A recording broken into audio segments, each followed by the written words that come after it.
ආයිබෝන් අපේ දරුවන්ට අපි සුපුරුදු පරිදි අපේ කෘෂි විද්‍යාව සම්බන්ධ ප්‍රායෝගික පරීක්ෂණ මාලාවේ ඊළඟ පරීක්ෂණය මොකක්ද?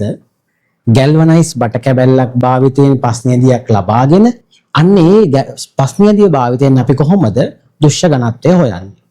මම ඔබට මීට කලින් දරුවනේ කතා කරා දුෂ්‍ය ඝනත්වය හොයන ක්‍රම එකක් කතා කරා. ඒ මොකක්ද? තෙතමන සාධකය භාවිතා කළ දුෂ්‍ය ඝනත්වය හොයන්නේ කොහොමද? හරිද? මෙන්න මේක අපි කතා කරා. මොකද්ද? මේ තෙතමන සාධකය මගින් දුෂ්‍ය ඝනත්වය හොයන්නේ කොහොමද කියලා. මම අද අනිත් කොටස කතා කරනවා. වියලි පසේ ස්කන්ධය හොයලා අන්න ඒ වියලි පසේ ස්කන්ධය භාවිතා කරලා කොහොමද දුෂ්‍ය ඝනත්වය හොයන්නේ කියලා. මට මේ සඳහා වැදගත් වෙනවා මම ඉස්සල්ලාම් කරන්නේ මොකද්ද? මේ ගැල්වනයිස් බට කැබැල්ලේ අරය මැන ගන්නවා, නැත්නම් විස්කම්බය මැන ගන්නවා, උස මැන ගන්නවා.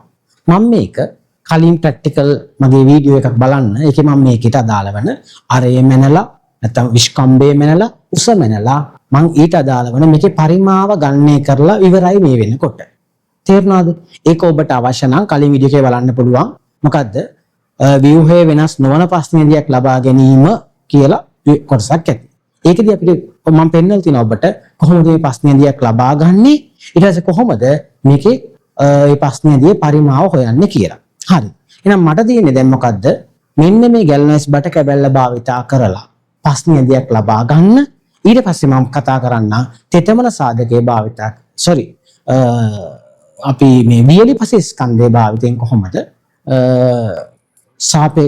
දුෂ්‍ය ඝනත්වය හොයන්නේ කියලා කතා කරා. එහෙනම් අපි යමු ශේෂ්ත්‍රයට. හරි. දැන් මම මොකද කරේ? ශේෂ්ත්‍රයට ගියා. මේ තියෙන්නේ මම ශේෂ්ත්‍රයෙන් ගත්ත ප්‍රශ්නේදියක්, ව්‍යුහය වෙනස් නොවන ප්‍රශ්නේදියක් ගත්තා. අරගෙන විද්‍යාගාරයට ආවා. ඇවිල්ලා ඉවරලත් මොකද කරන්නේ? ඔන්න එතනදී ඊට පස්සේ මම කරන්නේ මේක මම ටිකක් විශාල වාෂ්පීකරණ තැටියක් විදේශියක් ගත්තා. මම ඉස්සලම කරන්නේ මේකේ ස්කන්ධය කිරා ගන්නවා. මට ඒක යගේනවා 138.26යි. මේක ලියාගමු. හරි. වාෂ්පීකරණ දේශීය ස්කන්ධය 138.26. correct. දැන් මම මොකද කරන්නේ? ඔන්න වාෂ්පීකරණ දේශීය ස්කන්ධය හොයාගත්තා. ඊට පස්සේ කරන්නේ මේ පස් ටික මේක අස්සට දා ගන්නවා. හරි. ඔන්න පස් ටික දාගත්තා. පස් ටික දාගෙන මම මොකද්ද කරන්නේ? මේක අරගෙන යනවා අවන් එකට. මේක අවන් එකේ තියෙනවා. මම මේ ටෙස්ට් එක කලින් කරලා තියෙනවා. පසේ තෙතමන ප්‍රශ්නතේ හොයනකොට මම මේ ටෙස්ට් එක කරානේ අවන් එකේ තියෙනවා. රත් කරනවා. ඩෙසිකේටරේ තියෙනවා. සිසිල් කරනවා. ස්කන්ධය කිරනවා. අවන් එකේ තියෙන රත් කරනවා. ඩෙසිකේටරේ තියෙන සිසිල් කරනවා. ස්කන්ධය කිරනවා. මෙහිම කිහිප වතාවක් සිදු කරමින් නියත ස්කන්ධයක් ලැබෙන තුරු මම මේ ප්‍රශ්නයේදී ලැබෙන නියත ස්කන්ධය මම කිරා ගන්නවා. හරි. මං එහෙනම් යනවා ඒ කොටස කරලා එන්න. ඊට පස්සේ අපි අනිත් ටික බලමු. හරි.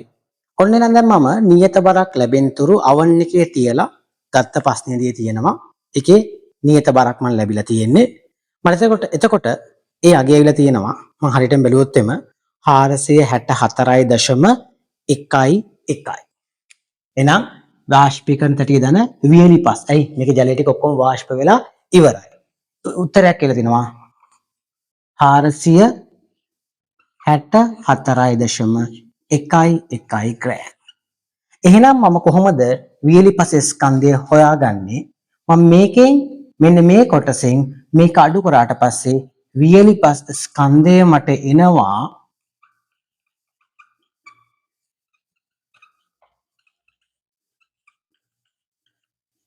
දරුවනේ කීයද? එන්නේ 325යි 325.85 ග්‍රෑම්. මේ දෙකේ වෙනස. මේකෙන් මේක අඩු කරා. ඔන්න මම හොයාගත්තා වියලි පසේ ස්කන්ධය. දැන් අපි යමු කොහෙටද? ගණනය කිරීම කරලා පසේ දුෂ්‍ය ඝනත්වය හොයන්න. හරි. එහෙනම් ඔන්න අපි ප්‍රැක්ටිකල් එක ඉවර කරා නේද? අපි යමු ගණනය කිරීම. අපි මොකද්ද කරේ? ගැල්වනයිස් බට කැබැල්ල ගත්තා. අපි ඒකේ පරිමාව කලින් හොයලා තිබෙබට මතක ඇති. එහෙනම් මොකද්ද කරේ? බට කැබැල්ල ගත්තා. ශේෂ්ත්‍රයට ගියා. ප්‍රශ්නේදියක් ගත්තා. අරගෙන ආවා. ඔබට ඒක අමතකයි නම් බලන්න වීඩියෝ එක link එකෙන් දැන් ඔයාලට ඉහළ description එකේ දානවා. එහෙම නැත්නම් ඔබට මගේ channel එක තුල තියෙනවා මොකද්ද? ව්‍යුහය වෙනස් නොවන ආකාරයේ ප්‍රශ්නයදියක් ලබා ගැනීම. ඒක බලන්න පුළුවන්. ප්‍රශ්නයදියක් ලබාගත් ශ්‍රේෂ්ඨයට ආවා. මේ විද්‍යාගාරයට ආවා. ඇවිල්ලා පස් ටික වෙන් කරගත්තා. නියත බරක් ලැබෙනතුරු අවන් එකේ තිබ්බා. අවන් එකේ තියලා මොකද්ද කරන්නේ? වියලි පසේ ස්කන්ධය සියලුම ජලය වාෂ්ප වීමට සලස්වලා. හරිද? නියත බරක් ලැබෙනතුරු ශේෂ්ඨයේ ජලය ඉවත් කරලා ප්‍රශ්නයේදී මොකද්ද කරේ? නියත බරක් ලැබෙනතුරු ලැබෙන අවස්ථාවේ ප්‍රශ්නයේදී ස්කන්ධය කිරා ගත්තා. ඒක තමයි අපි කතා කරන්නේ මොකක් විදියටද? ප්‍රශ්නයේදී වියලි බර විදියට. දැන් ඔන්න අපි වියලි පසේ ස්කන්ධය හොයාගත්තා. එච්චර තමයි අපිට මේකට අවශ්‍ය වෙන දත්තේ. දැන් එහෙනම් අපි දරුවනේ බලමු මොකද්ද මේ දුෂ්‍ය ඝනත්වය කියන්නේ කියලා. අපි කතා කරොත් හිම දුෂ්‍ය ඝනත්වය කියලා කියන්නේ මෙන්න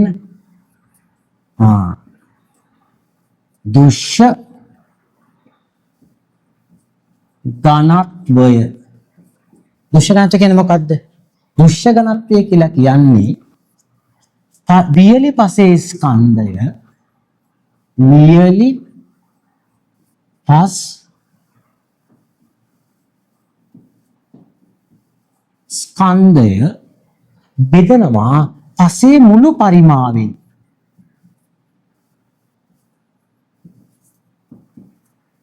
හරි. එහෙනම් අපි මොකද කරේ? මේ ප්‍රශ්නයේදී ආවන්නකේ තියලා නියත බරක් ලැබෙනතුරු රත් කරලා ඩෙසිකේටරේ තියලා සිසිල් කරලා ඊට පස්සේ බර කිරාගෙන ඔහොම කිහිප වතාවක් මේ ප්‍රෙඩික්ෂන් එක කරලා ඉවර වෙලා අපි මොකද්ද කරේ? වියලි පස් ස්කන්ධය ගණනය කරා. ඒතර අපිට ඒකට ඇවිල්ලා තියෙනවා කීයද? 325යි දශම 8.5 ග්‍රෑම්. හරි. ඔන්න අපි වියලි පසේ ස්කන්ධය හොයාගත්තා 325.8.5 ග්‍රෑම්. ඊළඟට අපි ඔබ දන්නවා අපි මේ කලින් ප්‍රැක්ටිකල් එකේදී මේ ගැල්වනයිස් බට කැබැල්ලේ පරිමාව හොයාගත්තා. අභ්‍යන්තර පරිමාව හොයාගත්තා. ඒක හරි සරල ක්‍රමයක්. එයාලා දන්නේ නැත්නම් ඔන්න මගේ වීඩියෝ එක බලන්න පුළුවන්. ඒක මම දාලා තියෙනවා. ඔය නේ විදිහට. ඒ අගේනවා අපිට කීයද? 212.9.8 ඝන සෙන්ටිමීටර්. ඔන්න වියලි පසේ ස්කන්ධය හෙව්වා. පසේ මුළු පරිමාව. ගැල්වනයිස් බට කැබැල්ලේ අභ්‍යන්තර පරිමාවට පසේ මුළු පරිමාව සමාන වෙනවා. එතකොට මෙන්න මේ අගයන් දෙක බෙදුවට පස්සේ අපිට අගයක් එනවා කීයද? 1.53 මේ ග්‍රෑම් ඝන සෙන්ටිමීටරය. ඔන්න ඔය අගය තමයි අපි මේ සලකා බලපු ප්‍රශ්නයේදී දුෂ්‍ය ඝනත්වය. ඔන්න එහෙනම් අපි දුෂ්‍ය ඝනත්වය හොයලා ඉවර කරා. හරි දරුවනේ. ඔන්න අපි ඔබට අවශ්‍ය වෙන තවත් ප්‍රැක්ටිකල් එකක් කතා කරා. ඔබට ගැටලුවක් ඇත්නම් කමෙන්ට් සෙක්ෂන් එකේ දාන්න. යාළුවන්ටත් මේක පෙන්නන්න. මේක සබ්ස්ක්‍රයිබ් කරන්න. මේක ෂෙයා කරන්න. මේක ඔබට වැදගත්. හරි. එහෙනම් අපි නැවත දවසක ආයි හම්බෙමු අලුත් ප්‍රැක්ටිකල් එකකින්. එහෙනම් සිල් දිනටම ආයිබෝවන්.